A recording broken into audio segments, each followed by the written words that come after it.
பல பேருக்கு பல கேள்விகள் இருக்கும். என்ன ஆச்சு, ஒன்னே இல்லை, இது தேவன் எனக்கு கொடுத்த மிகப்பெரிய ஒரு ரிவார்டா தான் நான் எடுத்துக்கிறேன். எனக்கு வழி இருக்கு. என்ன வழிகள் இருந்தாலும் தேவனுடைய ஸ்தானத்துல நின்று என்னால பிரசங்கம் பண்ண முடியலன்னு சொல்லி எனக்கு ஒரு வேதனை இருக்கு. நின்று என்னால பிரசங்கம் பண்ண முடியலன்னு வேதனை இருக்கு. அது இருக்கு, இந்த வழி இல்லை. ஏன்னா எனக்கு ஒண்ணு தெரியும், ஊழியத்துல தேவன் அழைத்தார்னா பல போராட்டங்கள், பல சோதனைகள் வரும். இதையே என்னால தாங்க முடியலன்னா வரக்கூடிய நாட்கள்ல இதை விட பயங்கரமான அடிகள்லாம் இருக்கு. அதை என்னால் எப்படி தாங்க முடியும்? அதனால எனக்கு என்ன வேதனைனா, ரெண்டு மீட்டிங் மட்டும் ஸ்கிப் ஆயிடுச்சு. 8ஆம் தேதி நடந்தது, 8, 9 அது மட்டும் ஸ்கிப் ஆயிடுச்சு. ஆனாலும் தேவன் எனக்கு ஒரு விஷயத்த மட்டும் தான் காட்டினாரு. தேவனுடைய வல்லமை என் மேல் தங்கும்படி இந்த பலவீனத்தையும் நான் சந்தோஷமாக எண்ணுகிறேன். இதை குறித்து மேன்மை பாராட்டுகிறேன். இதை தந்துதான் நான் சாட்சி சொல்லும்படி தேவன் வைக்கிறார்னா, இந்த காயங்களை தேவன் தர எனக்கு சந்தோஷம். அதான் உண்மை. சரி, என்ன எடுக்கலாம்னு சொல்லிட்டு தேவன் கிட்ட கேட்டு என்று பெயர்ல இருக்கும்போது தேவன் தந்த வார்த்தை, trials and tribulations may occur, but the panacea with us. சோதனைகளும் இன்னல்களும் நம்மளோட வாழ்க்கையில் வரலாம். நிரந்தர தீர்வாக நம்மளுடைய ஆண்டவராகிய இயேசு கிறிஸ்து நம்மோடு இருக்கிறார்.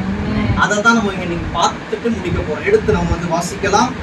வெளிப்படுத்தின விசேஷம் 3ஆம் அதிகாரம் 10ஆம் வசனம். வெளிப்படுத்தின விசேஷம் 3ஆம் அதிகாரம் 10ஆம் வசனம்.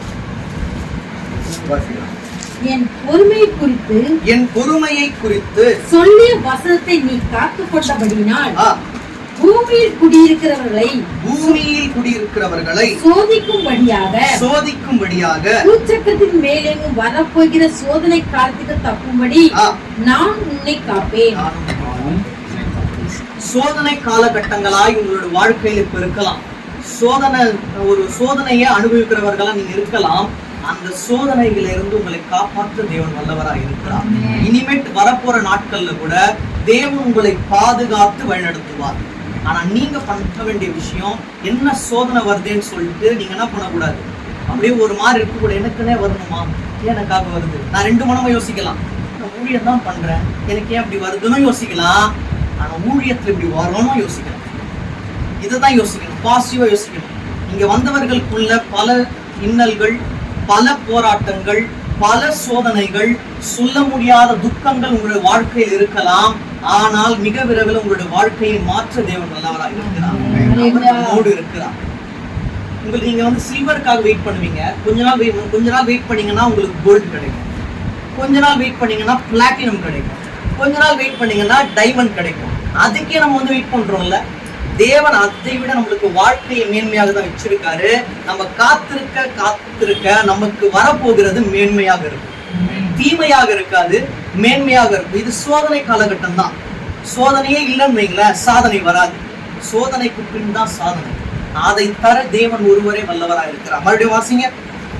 என் பொறுமையை குறித்து சொல்லிய வசனத்தை. இதுல பொறுமை அப்படின்னு ரொம்ப முக்கியம். இப்ப சோதனை காலகட்டத்துல நம்ம பொறுமையா இருக்கணும்.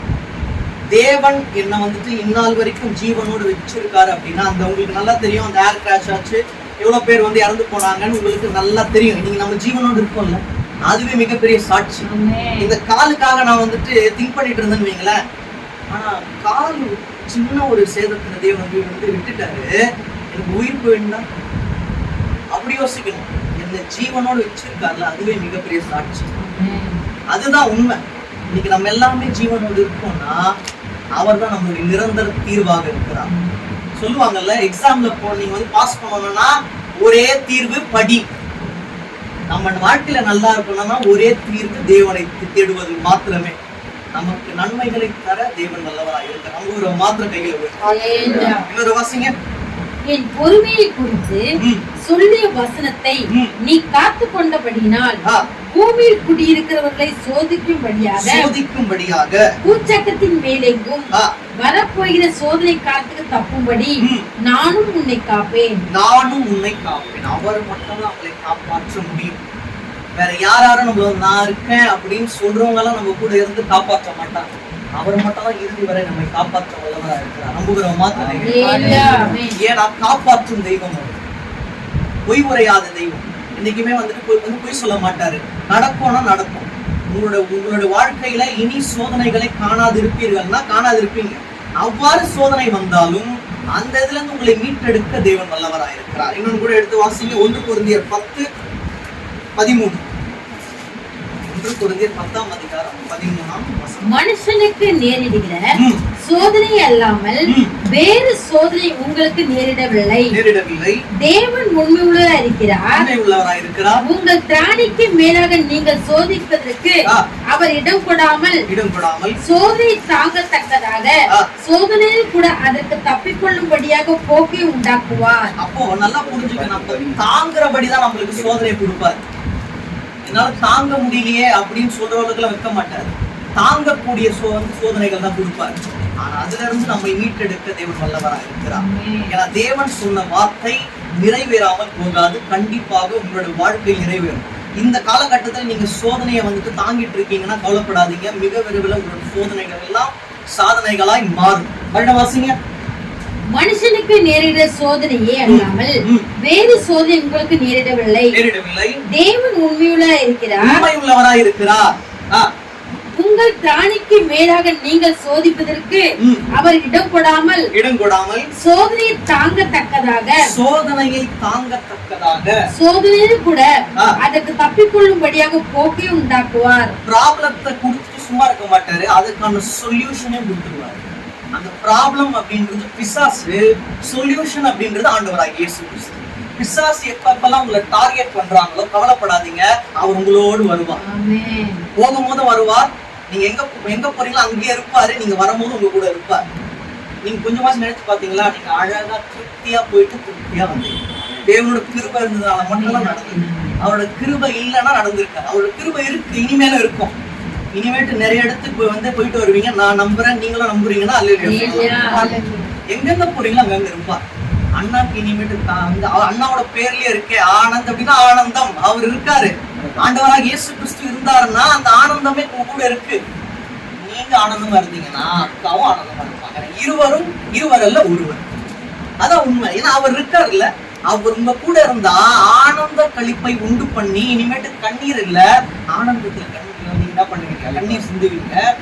அந்த ஒரு கண்ணீர் வந்துட்டு தேவன் என்னை காப்பாற்றினாரே அப்படின்னு அந்த ஒரு தேங்க்ஸ் கிவிங்கா இருக்கும். இருப்பீங்களும் நீங்க இன்னைக்கு சொல்றேன், அவங்க காலேஜ் முடிச்சு கிராஜுவேஷன் வாங்கும் போது இருக்கிற சந்தோஷத்தை நான் இப்ப பாக்குறேன். தேவன் சொல்றாரு, ஏதோ நான் சொல்லணும்னு சொல்லல, தேவன் சொல்றத சொல்றேன். ஏன்னா தேவனோட வார்த்தை ஒன்றுமே தரையில் விழுந்து போகாது. ஆல்ரெடி ஒரு தடவை சொன்ன உங்களுக்கு, மறுபடியும் இந்த வார்த்தையை வந்து தேவன் ஆக்ட் பண்ண சொல்றாரு, ஆக்ட் பண்றேன். எழுதி வச்சுக்கோங்க. எசேக்கியேல் 25:17 டிரான்ஸ்லேஷன் இதுல வேற மாதிரி இருக்கும். நான் உங்களுக்கு சொல்ல போது கேரளா டிரான்ஸ்லேஷன். அதுல எப்படி இருக்குன்னா, கொள்ளையிடாதவர்கள் தங்கள் சுயநலத்தாலும் குரோதத்தாலும் நீதிமான்களுடைய பாதையில் நின்று அவர்களை அழித்து நாசம் பண்ண பார்க்கிறார்கள். இந்த இடுக்கணான இடத்திலிருந்து நீ நீதிமான்களுக்கு கை கொடுத்து அவர்களை தூக்கி விடுவேன்.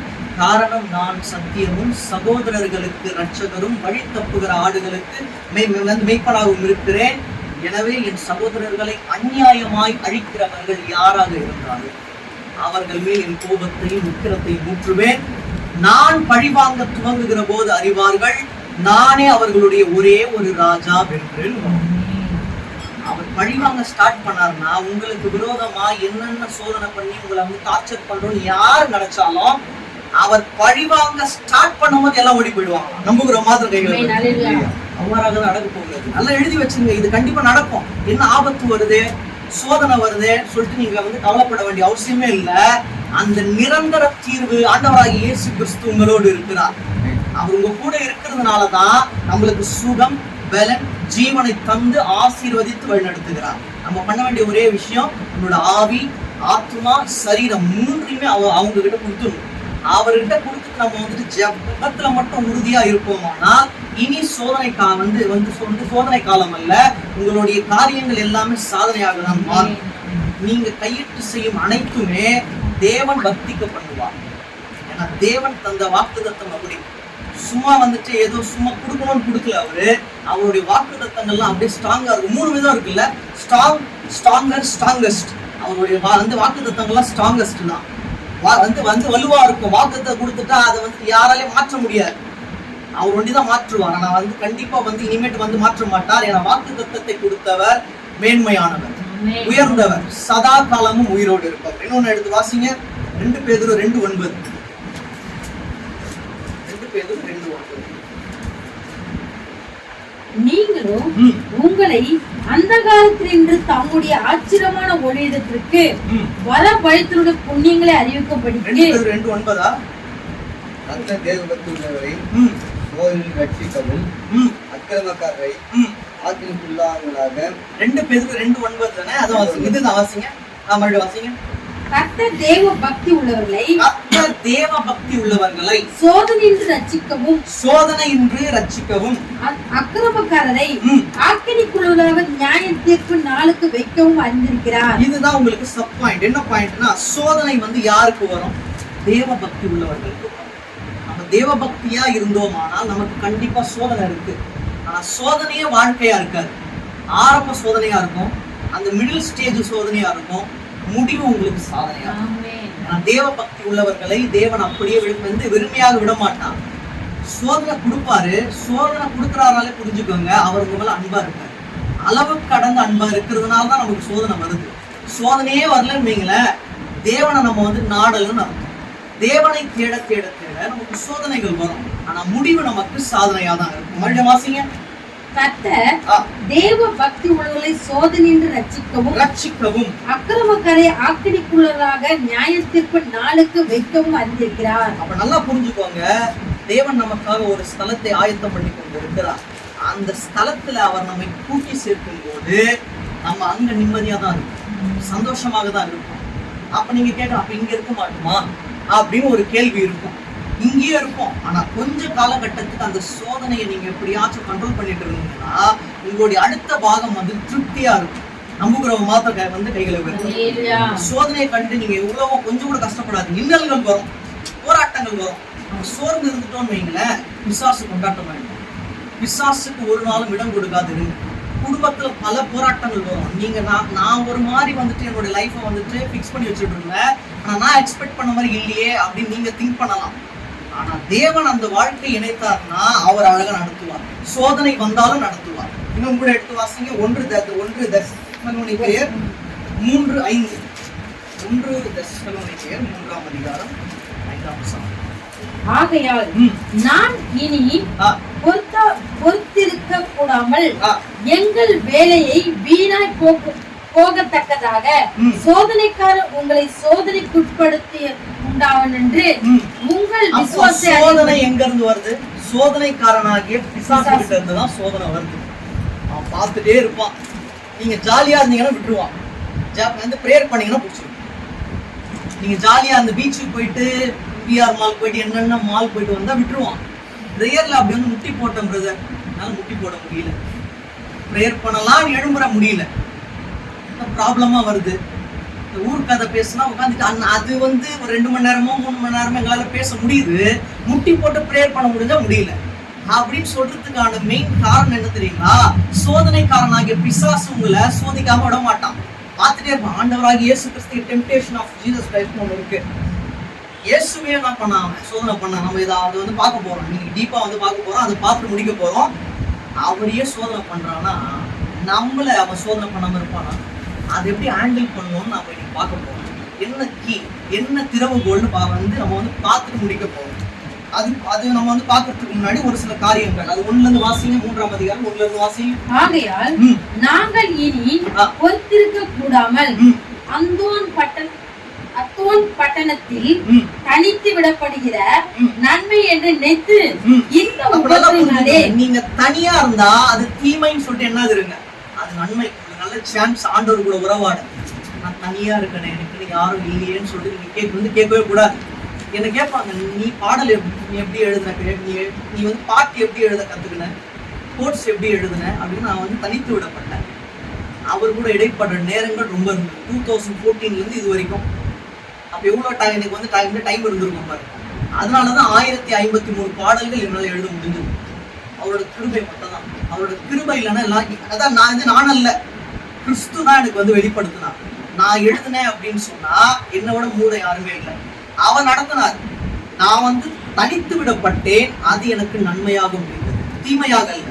அவர் கூட வந்துட்டு நம்ம ஸ்பெண்ட் பண்ற டைம் இன்க்ரீஸ் பண்ணணும். உலகத்தால் கூட எவ்வளவு நம்ம வந்து டைம் ஸ்பெண்ட் பண்றோம்ல, அவர்கிட்ட 1 hour நம்மளால, அது முடியாது நம்மளால. 23 மணி நேரம் வந்துட்டு வேற எல்லாரும் நம்ம வந்துட்டு டைம் ஸ்பெண்ட் பண்ணுவோம். 1 hour அவருக்கு அதுதான் முடியல பிரதர். ஒரு நிமிஷம் கூட முடியல. ஸ்டார்ட் பண்றேன், ஸ்டார்ட் பண்ண முடியல. அதுக்குதான் பிடிப்பான். ப்ரேயர் பண்ண விட மாட்டான், பாடல் பாட விட மாட்டான். அங்க பிடிக்கிறான் அப்படின்னாலே புரிஞ்சுக்கோங்க, நம்ம ஜெப வாழ்க்கையில வந்து கரெக்டா இருக்கிறது பிசாசு பிடிக்கல. யார் மூலியமாச்சும் வருவான், இப்பதான் நினைச்சிட்டு இருந்தேன் அப்படின்னு சொல்லி அப்பதான் வருவாங்க. நீங்க ப்ரேயர் ஸ்டார்ட் பண்ணும் போது யாராவது ஒருத்தவங்க வருவாங்க. எங்களோட ஜெபம் எப்படி இருக்கணும்னா பர்சனலா இருக்கணும். பர்சனலா நீங்க அவர்கிட்ட டைம் ஸ்பெண்ட் பண்ண உங்களுடைய ஃபேஸ்லயும் சரி, உங்களுடைய இருதயத்திலயும் சரி அவருடைய பிரகாசம் இருக்கும். அவருடைய பிரகாசம் இருக்கணும். அந்த மாம்சத்துக்குரிய காரியங்கள் இருக்கக்கூடாது. ஆவியின் பிரகாசம் உங்களுடைய ஃபேஸ்லயும் உங்களோட ஆர்ட்லயும் இருக்கணும்னா பிரேயர் வாழ்க்கையில இன்னும் இன்க்ரீஸ் ஆகும். அதான் முக்கியம். கீழே வாசிங்க. இந்த உபத்திரவினாலே ஒருவன் அசைக்கப்படாதபடிக்கு உங்களை திடப்படுத்தவும் உங்கள் விசுவாச சோதனையாமா உங்களை திடப்படுத்த. ஸ்ட்ரெயிட்டா நம்மளால ஆனுவல் எக்ஸாம்ல எழுத முடியாது. அட்மிஷன் வாங்கிட்டு எல்கேஜி போய்ட்டு அட்மிஷன் வாங்குறாங்க, அப்பா அம்மா கேட்குறாங்க. எல்கேஜில முடியாது, ஸ்ட்ரெயிட்டா +2 எக்ஸாம் விடுவாங்களா? முடியாது. ஒரு இது இருக்குது, அது எல்கேஜி யூகேஜி ஃபர்ஸ்ட் ஸ்டாண்டர்ட் அப்படின்னு சொல்லிட்டு +2. நம்மளால ஸ்ட்ரெயிட்டா வந்து +2லாம் போய் எழுத முடியாது. எந்தெந்த ஏஜ்க்கு என்னென்ன வந்து கற்றுக்கணுமோ அதை தான் நம்ம என்ன பண்ணணும், லேர்ன் பண்ணணும். அதுக்கே அப்படி இருக்கும்போது நம்மளோட ஆவிக்குரிய வாழ்க்கையில சோதனையில நம்ம வந்துட்டு திடப்படுறதுக்காக தான் அவர் வந்து கொடுக்குறாரு. பிசாசு மூலியமா சோதனைக்காரனுக்கு சான்ஸ் கொடுக்குற. எப்படி யோபு கொடுத்தாரு பாத்தீங்களா? அவனோட முடிவு எப்படி இருந்தது? கண்டிப்பான நன்மை. அவன் என்னென்னவோ சொல்றான், என்னுடைய சுக வாழ்க்கை மேகத்தை போல கடந்து போனது, நன்மைக்கு காத்திருந்தேன், தீமை வந்தது அப்படின்னு சொல்லிட்டு அவனுடைய பெயின் அவனால தாங்க முடியல. அதனால சொல்றான் முடிவு. நீங்க வந்து பாத்தீங்கன்னா லாஸ்டா எடுத்து வந்து வாசிச்சீங்கன்னா அவனோட காலகட்டம் 70 தான் இருக்கும்.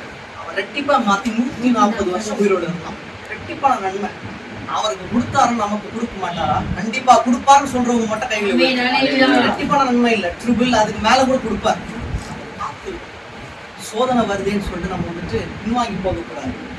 அது நம்ம வந்து நம்மளை வந்து திடப்படுத்துறதுக்கு தான் தேவன் கொடுக்கக்கூடிய காரியங்கள். சோதனைக்காரன் பார்த்துட்டே இருப்பான். பார்த்துட்டு ஓகே பிரேயர் வாழ்க்கையில ரொம்ப இன்வால்வ்டா இருக்காங்க, இந்த மாதிரி ஆபத்து ஏதாவது கொடுப்பான். அப்போ கூட சும்மா இல்லை, உட்காந்து படிச்சுட்டு தான் இருந்தேன். பைபிள் 59வது மீட்டிங் இது. எனக்கு அந்த 2 மீட்டிங் மிஸ் பண்ணது மட்டும் தான் கவலையா இருக்கு. லெட்டு போனது அதெல்லாம் கவலை இல்லை, இது மட்டும் தான் எனக்கு. தேவனுடைய வார்த்தையை நாடி வந்ததுக்கு அப்புறமா நம்ம வந்து பின்வாங்கி போகவே கூடாது. அவர் தந்த வாழ்க்கை, எனக்கு ஜீவன் கொடுத்தவர், மூச்சு இருக்கிற வரைக்கும் அவருக்காக மட்டும்தான் பாடணும், அவருக்காக மட்டும்தான் வாழணும். இதுதான். அப்படி இருப்போமானால் சோதனைகள் வரும். ஆனா அந்த சோதனைகள்ல இருந்து நம்மை மீட்க தேவன் வல்லவராக இருக்கிறார். இன்னொன்று கூட அப்படியே 2 வாசிங்க, 2 வாசிங்க, 3வது வாசிங்க. இப்படிப்பட்ட உபத்திரங்களை ரெண்டு கீழ் பாகம் வாசிங்க. உபத்திரங்களை சகிக்க நாம் நியமிக்கப்பட்டு இருக்கிறோம் என்று நீங்கள் அறிந்திருக்கிறீர்கள். இதுக்காக தான் நம்ம வந்து நியமிக்கப்பட்டிருக்கோம். அதாவது அந்த ஸ்டாம்ப் வந்து அடிப்பாங்க, நீங்க எந்த ஸ்கூல்ல இருக்கீங்கன்னு சொல்லிட்டதுக்கான ஒரு ப்ரூஃப் மாதிரி, வெரிஃபைட் ப்ரூஃப். அந்த ஸ்கூல்ல தான் நீங்க இருக்கீங்க அப்படின்றதுக்கான ஒரு விஷயம். அப்ப சோதனை அப்படின்றது அவர் கொடுக்குற ஸ்டாம்ப். நீ ஆவிக்குள்ளதான் இருக்க, இது உங்களுக்கு எக்ஸாம். நம்மளுக்கு எல்லாமே வந்துட்டு ஆவிக்குரிய பரீட்சை இது, இந்த சோதனை அப்படின்றது. இதை தாண்டினாதான் நம்மளுக்கு அந்த இறுதி ரிசல்ட், சாதனை அது கண்டிப்பா கிடைக்கும். இதை தாண்டி வரணும். பல போராட்டங்கள் வரும், பல சோதனைகள் வரும். ஆனா தேவன் ஒரு நாளும் நம்மளை கைவிட மாட்டார். பார்த்துட்டே இருப்பார், இந்த சோதனையை தாங்குறானா. எப்படி வந்துட்டு யோபு சொல்றாரு பாத்தீங்களா? ஒரு நன்மையை நம்ம வந்துட்டு பெற்ற நம்ம தீமையையும் பெற நம்ம ரெடியா இருக்கணும் அப்படின்ற. நன்மை மட்டும் போதுமா? தீமையே போதும். அந்த தீமையில கூட ஒரு நன்மையை வைக்க தேவன் வல்லவரா இருக்கார். கைவிட்டாரா? யோப கைவிடல. இறுதி வந்து அவனுக்கு மேன்மையா தான் இருந்தது. அவ்வாறாக தான் நம்மளே வைப்பார். வாசிங்க. நமக்கு உபத்திரம் வருமென்று நாங்கள் உங்களிடத்தில் இருந்து போது உங்களுக்கு முன் அறிவித்தோம், அப்படியே வந்து நேரிட்டது என்று அறிந்திருக்கிறீர்கள். ஆகையால் நான் இனி பொறுத்திருக்க கூடாமல் எங்கள் வேலை வீணாய் போகத்தக்கதாக சோதனைக்காரன் உங்களை சோதனைக்குட்படுத்து உண்டோ என்று உங்கள் விசுவாசை அறியும்படிக்கு அவனை அனுப்பினேன். இது ஒரு விஷயம் இருக்குது, உங்களுடைய விசுவாசத்தை அறியும்படி அவனை அனுப்பினேன். தேவன் தான் வந்து அனுமதிக்கிறார். உங்களுக்கு சோதனை வருதுனாலே தேவனோட பெர்மிஷன் இல்லாம பிசாசு உங்க மேல கை வைக்கவே முடியாது. அவர் வந்து பாப்பாரு விசுவாச உறுதியா இருக்கானா. அப்பதான் நம்ம பிரேயர் பண்ணோம், ஏசப்பா உங்களை தான் நம்பிட்டு வந்தேன், எனக்கே அந்த கஷ்டம், எனக்கே அந்த சோதனைன்னு சொல்லிட்டு அப்பதான் நம்ம வந்து ப்ரே பண்ணுவோம். அப்படி கேட்க கூடாது. ஏசப்பா எனக்கு ஒண்ணு தெரியும். அன்னைக்கு அண்ணால் கேட்டாங்க, ஒரு ஆண் குழந்தை கேட்டாங்க. அதுக்கப்புறமா நீங்க வந்து படிச்சு பாத்தீங்கன்னா 1 சாமுவேல்ல 1ஆம் அதிகாரத்துல இருக்கும். நீங்க அதுக்கப்புறமா வந்து படிச்சு பாத்தீங்கன்னா ஆண் பிள்ளை கிளியரா கேட்கறாங்க. நான் சிம்பிளா சொல்றேன், ரொம்ப டீப்பா இல்ல. ஆண் குழந்தை கேட்கறாங்க, பெண் குழந்தை கேட்கல. எனக்கு ஒரு ஆண் குழந்தை கொடுத்தா அவன் பால் மறந்த பின்பு அவன் என்ன பண்றேன், அவனுடைய சர்ச்சில் கொண்டு வந்து விட்டுறேன் அப்படின்றான். ஃபர்ஸ்ட் விஷயம், மனம் கஷ்டம் வந்து அழுதுறான். யாருக்கிட்ட அழுகணும்? தேவனுக்கிட்ட அழுகணும். அது ஒரு பாயிண்டா.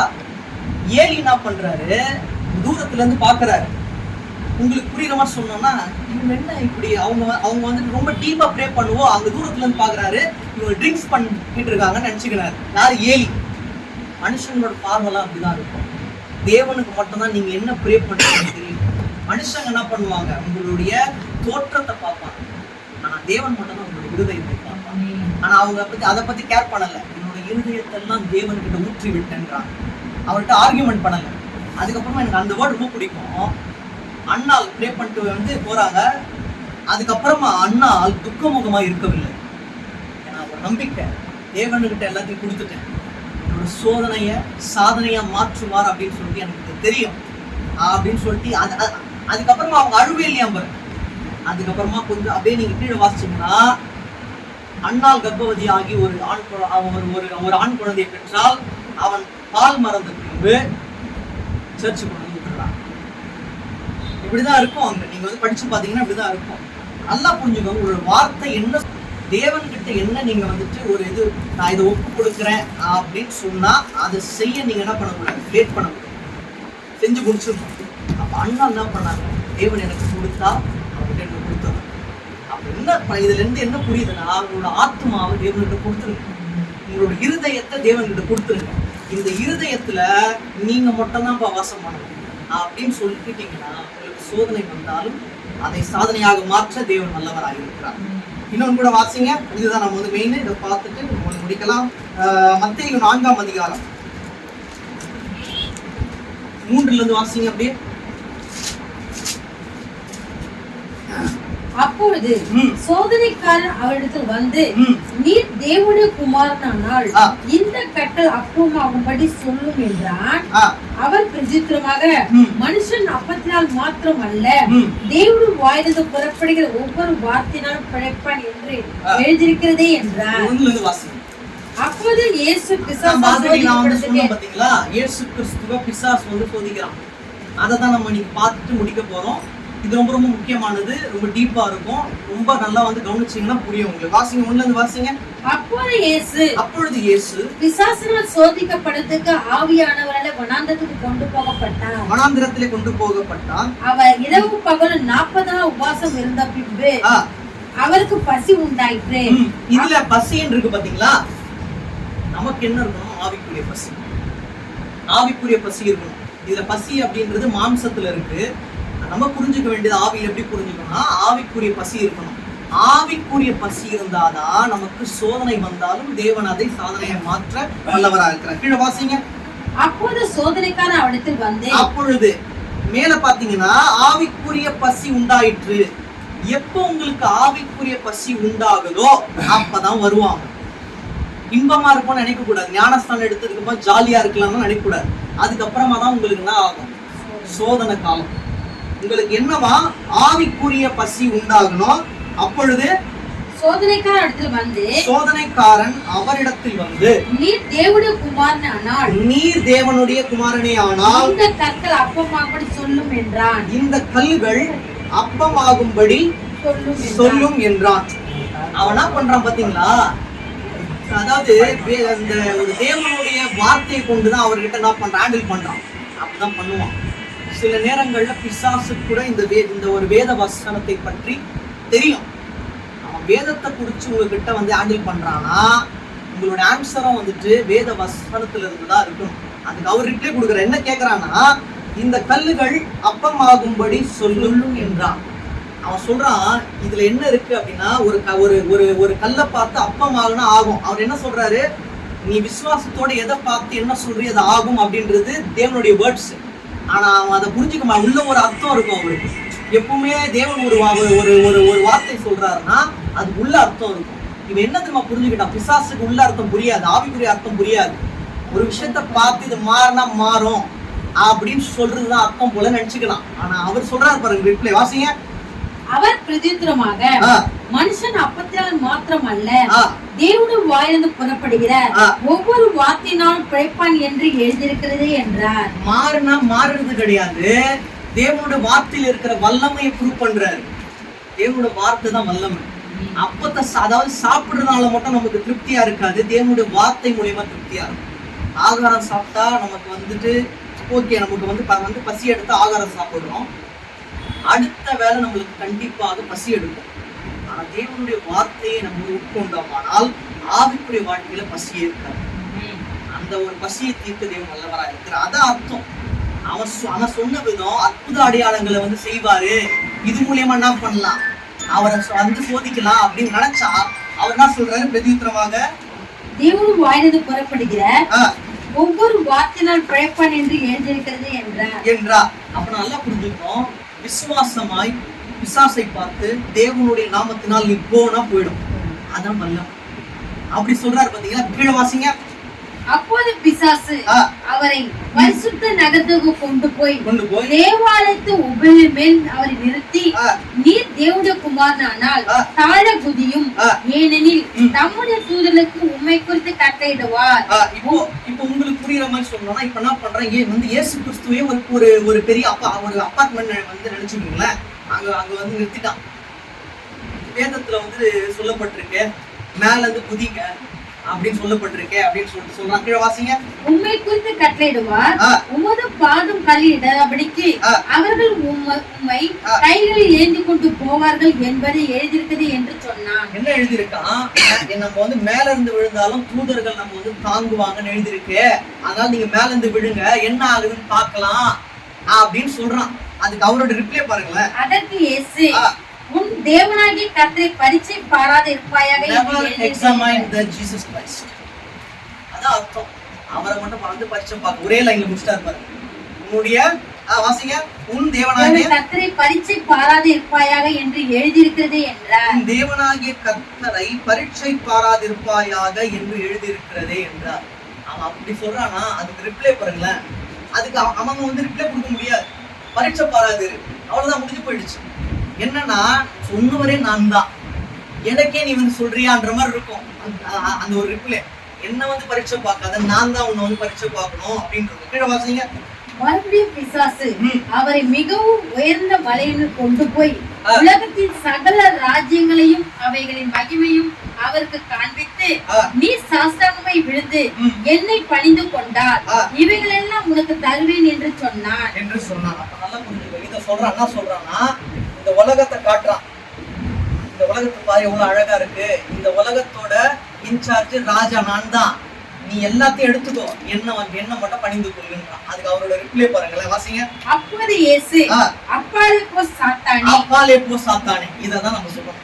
சோதனை காலகட்டத்துல சோதனைக்காரன் நம்மளுக்கு சோதனை பண்ணும்போது, என்னை விட்டு அகன்று போ, அப்பாலே போ சாத்தானே அப்படின்னு சொல்லி கீழே, உன் தேவனாகிய கர்த்தரை பணிந்து கொண்டு, நான் உன்னை வந்து பணிந்து கொள்ள மாட்டேன், நீ பணிஞ்சு கொள், அவர் ஒருவருக்கே ஆராதனை செய்வாயாக என்று எழுதியிருக்கிறது என்றார். அவர் ஒருவருக்கே ஆராதனை செய்வாயாக என்று எழுதியிருக்கிறதே என்றார். அவர் ரிப்ளை கொடுக்கிறார், அவர் ஒருவருக்கே ஆராதனை செய்வார். அவர் பண்ண மாட்டாரு, நீ பண்ணணும். எல்லாத்தையும் உண்டாக்குனவர்கிட்ட நீ வந்து சொல்றிய, அவர் வந்து பணிந்து கொள்ளணுமா, நீ வந்து பணிந்து கொள்ளணும். எப்படி வந்து பழைய ஏற்பாட்டுல ஆதியாகம மக்கள் நீ வந்து வாசிக்கிறது, உனக்கும் ஸ்திரீக்கும் உன் வித்துக்கும் அவள் வித்துக்கும் உண்டாக்குவேன், அவர் உன் தலையை நசுக்குவார், நீ அவருடைய குதிகாலை நசுக்குவார். இப்ப யார் வந்து பணிஞ்சு கொள்ளணுமா, அவன் இந்த பிசாசு தான் வந்துட்டு ஆண்டவராக இயேசு கிறிஸ்து பணிஞ்சு கொள்ளணும்.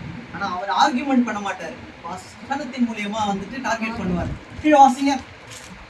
அப்போது பிசாசானவன் அவரை விட்டு விலகி போனான். அப்போ வசனத்தை வச்சு நீங்க வந்துட்டு அவனை வந்து வின் பண்ணணும் அப்படின்றதுதான் அர்த்தம். விலகி போயிடுவான். நீங்க பண்ண வேண்டிய ஒரே விஷயம், தேவனுடைய வசனம் உங்களுடைய இருதயத்தில் இருக்கு. ஏதோ படிக்கிறது இல்லை, மாம்சத்துல படிக்க கூடாது, ஆவியில படிக்கும் போது நீங்க படிக்க படிக்க அந்த வசனங்கள்லாம் இருதயத்துல என்ன ஆகும், போயிட்டு லிங்க் ஆகும். அது ஆகலாம். அவன் வந்து என்ன ரிப்ளை கொடுத்தாலும் அப்படி நீங்க பார்த்துட்டு இருக்க கூடாது. சோதனை காலகட்டத்துல வசனங்கள் தான் உங்களை தேற்றும். ஏன்னா அந்த வசனங்களுக்குள்ள ஜீவன் இருக்கு. ஏன்னா அந்த ஜீவனை தந்தவர் ஆண்டவராகிய இயேசு கிறிஸ்து. என்னோட வாசிங்க. அப்பொழுது பிசாசானவன் அவரை விட்டு விலகி போனான். உடனே தேவதூதர்கள் வந்து அவருக்கு பணிவிடை செய்தார்கள். அப்ப தேவதூதர்களே வந்துட்டு இவருக்கு என்ன பண்றாங்களா, பணிவிடை செய்யறாங்களா. இவன் ஏமாத்து பிசாசு. ஆனா பிசாசுன்னு அவர் ரிப்ளை கொடுக்குறாரு. ஏன் சொல்றாருன்னா அங்க அவரோட தாழ்மையை காட்டுறாரு. கோவப்படாதீங்க, அழகா ஹேண்டில் பண்ணுங்க, என்ன சொல்றான்னு கவனமா கேட்கணும். எடுத்த உடனே யார் வந்தாலும் அவங்களோட என்ன பேசுறாங்கன்னு பார்க்கணும். தப்பான ஒரு நோக்கத்துல பேசுறாங்களா, சில பேர் ஆவிக்குரிய ரீதியில பேசுற மாதிரி இருக்கும், ஆனா உள்ள ஒரு வந்து விஷமா இருக்கும், பார்க்கணும். ஆவியில நீங்க ஆராய்ஞ்சு பார்க்கும்போது தேவன் உங்களுக்கு அறியாத விஷயங்களையும் அறிவிப்பார். இல்லையே இது வந்து வேதத்துக்கு புறம்பா இருக்கேன்னு புரிஞ்சுப்பீங்க. அவங்க கிட்ட கேர்ஃபுல்லா இருக்கும். என்ன சொல்றாரு, பிசாசாகவே இருந்தாலும் வேதத்தை கொண்டு அவனை என்ன பண்ணணும், நீங்க வந்து வின் பண்ணணும் அப்படின்ற இன்னும் ஒரே ஒரு காரியத்தை மட்டும் நம்ம வந்து பார்த்து முடிக்கலாம். லூக்கா 4:13.